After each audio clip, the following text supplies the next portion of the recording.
Meanwhile, here we are on the last day of the year, and we're going to talk a little bit about safety, among other things. Sheriff Matt Saxton, Calhoun County, is back with us this morning. Good morning. Good morning, Richard. Happy New Year. Happy New Year. Welcome back.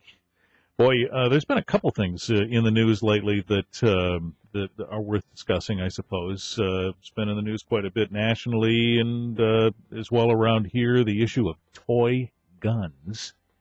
And in the split-second time that police officers have to respond to a situation, seeing a gun in somebody's hand and trying to figure out whether there's a threat there or not. Well, and not only just a gun, any weapon, and it all goes back before the officer even arrives on the scene to what information is provided by the caller to 911. Okay.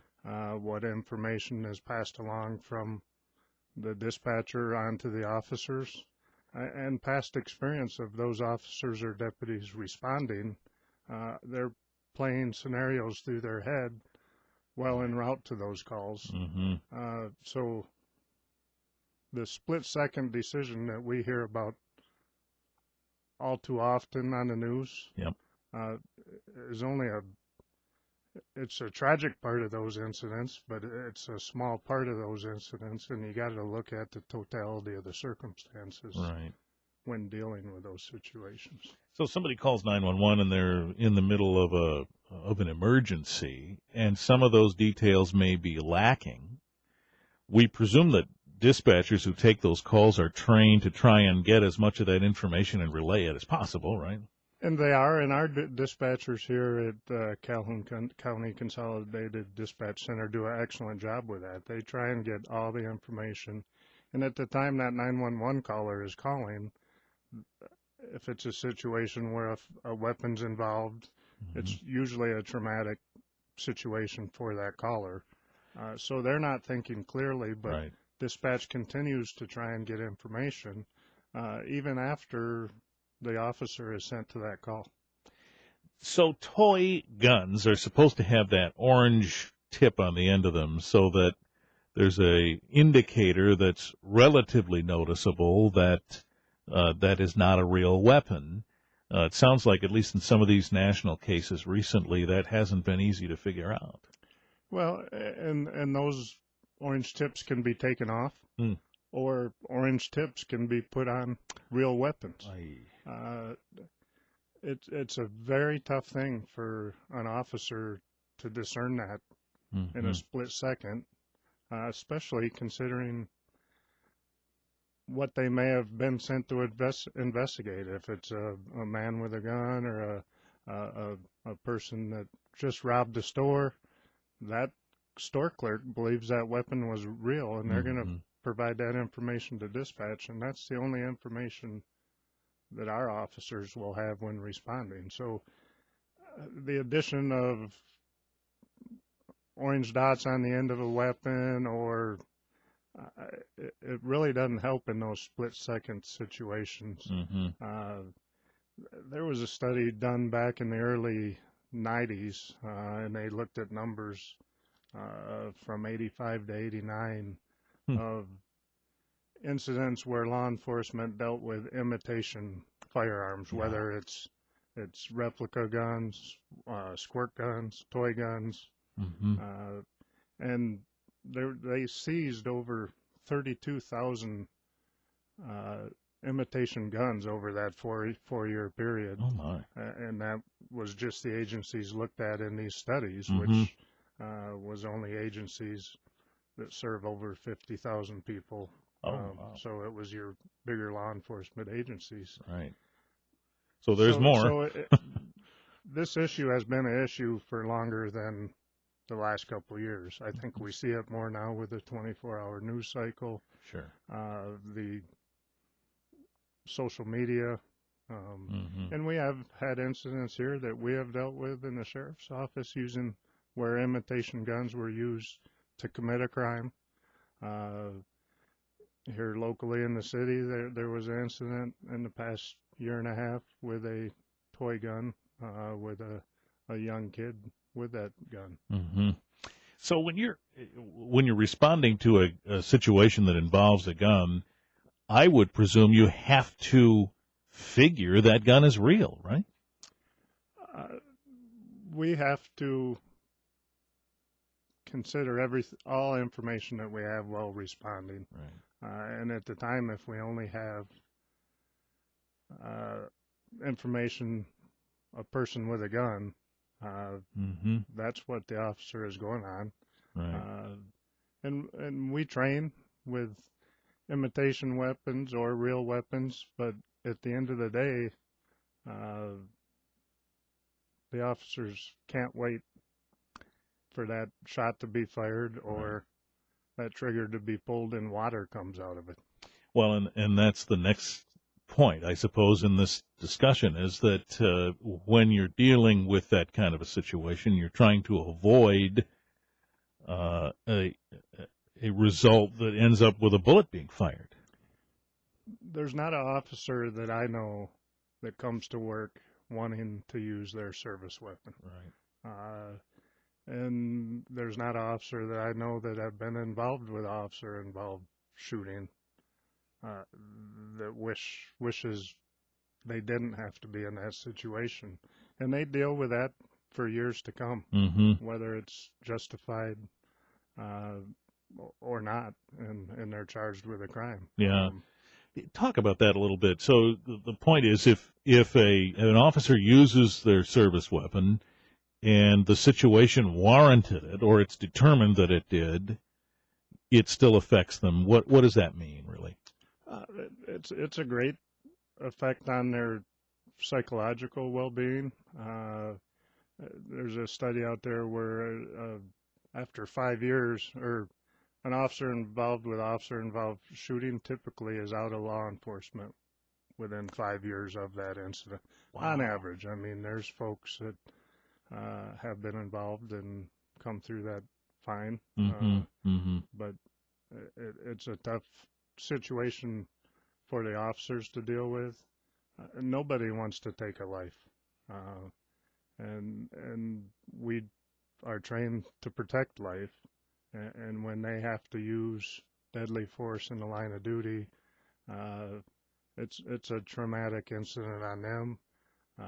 It's traumatic to the surviving families of the person involved. Sure. You juxtapose that against the perspective of some out there who apparently don't have a qualm with pulling a trigger. I'm remembering the last time I talked with Chief Blocker, we talked about that bank robbery and subsequent car chase where the car is rolling and somebody's in the back seat opening the window and just trying to hit that police car behind them. And you think about the seriousness of that in a public place, a field of fire that could include any innocent person who happens to be in the wrong place. This is just a lot of things that go through your mind that you presume are not going through the mind of the person who's pulling that trigger. So you have the opposite side of that going on too sometimes. You're exactly right. When we train, we train for looking at what collateral damage could happen in the background if we do have to use our service weapon. But those criminals that choose to use a firearm in commission of a crime are really not concerned with that. They're concerned with getting away with the crime, getting away safely, and are going to typically take every step possible to succeed in whatever crime they are committing. Sheriff Matt Saxton's here. We'll come back in a moment. So we'll also talk about some other things that have been in the news this year. And, of course,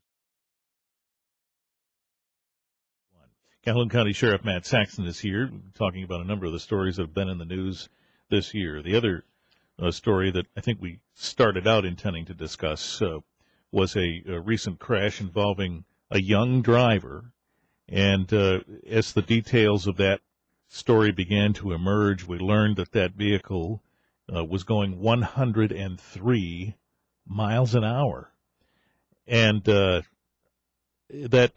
number grabs you, and you have pause for a moment there thinking about what that's like. I think many of us, adults, I mean, who've been driving for a long time, haven't had their cars up to that speed, much less attempted to understand what the reflex time is in attempting to control a vehicle that might be going out of control at that speed, much less a very young driver.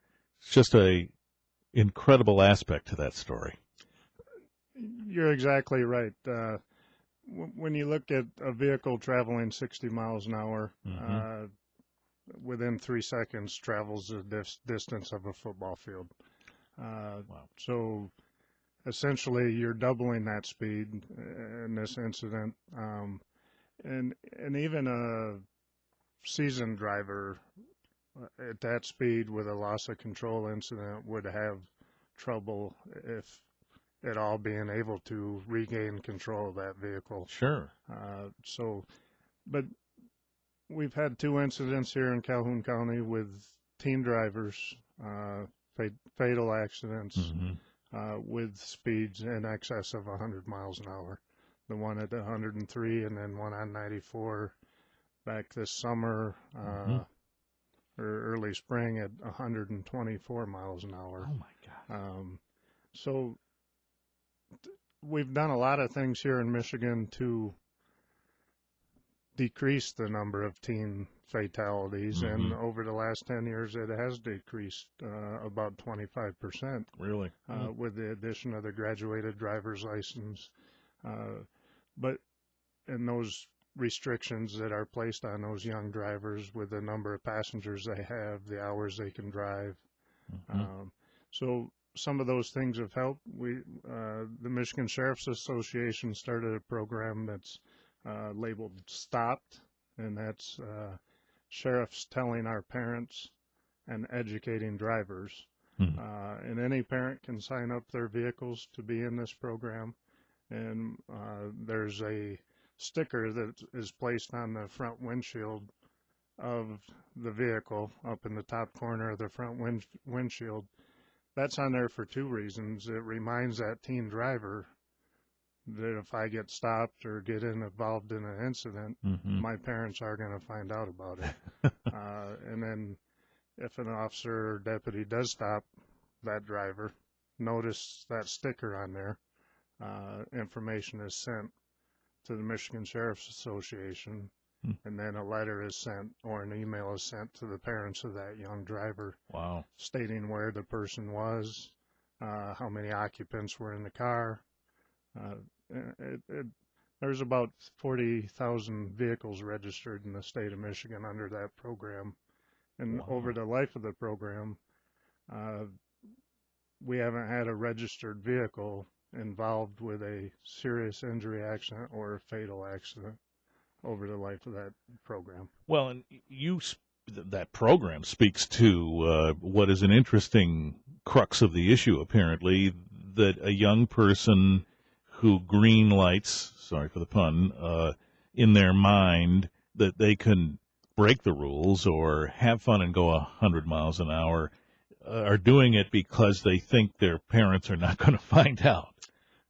A little bit of that, but also teenagers' brains aren't developed yet, and their concern, I mean, they have no concern. They don't think about the outcome. They feel invincible. All of that. The whole background to that leads to terrible incidents sometimes. Parents need to be involved with their young drivers driving, and I'm not saying that they weren't in these past 2 cases. I mean, overall, parents need to be involved, put greater restrictions on their young drivers as opposed to just going by what the state requires under the graduated driver's license. And we know the dangerous times for teen driving. The hours immediately after school time are a dangerous time for teen drivers. The months May through August when there is no school. Those young drivers feel they have the freedom to go wherever they want. Well, And quite honestly, our kids are not always honest with us. mm-hmm. They may say they're going to Jimmy's house, but travel the other direction off to who knows Someplace where. else. Yeah. Well, it does sound, though, based on those statistics, that the graduated driver's license has done some good in trying to control the outcomes there. They've done what was expected from them. Mm-hmm. It can't take care of all the issues, but again, we have to be involved with our young drivers and help. It's an education process, and it's a development process for teen drivers. So Mm-hmm. the longer they can drive with greater restrictions, the better driver they will end up. It's different than when you and I got our license, isn't it? We won't talk about that. All right. There's your sheriff, Matt Saxton, Calhoun County.